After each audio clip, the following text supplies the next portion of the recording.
নমস্কাৰ বন্ধু বান্ধৱীসকল, আপোনালোক ভালে আছেনে? আমি পিছে ভালেই আছোঁ। আজি আকৌ যাত্ৰা আমাৰ মাহীৰ ঘৰলৈ বুলি, মানে মাৰ ভনীয়েকৰ ঘৰলৈ বুলি। চাওকচোন, ৰাস্তাৰ কাষৰ ঘাঁহনিবোৰ কি ধুনীয়াকৈ ফুলিব ধৰিছে, দেখিয়ে ভাল লাগি গৈছে, নহয়নে বাৰু? আপোনালোকৰ কেনে লাগিছে কমেণ্ট কৰি জনাবচোন দেই।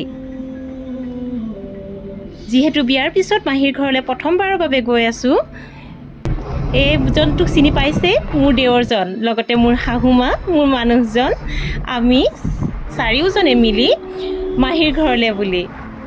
যিহেতু বিয়াৰ পিছত প্ৰথমবাৰৰ বাবে গৈ আছোঁ, নিজকে কিবা লাজো লাগিছে, ভয়ো লাগিছে, সেয়েহে অকণমান ভিডিঅ' কৰি ৰাখি দিলোঁ।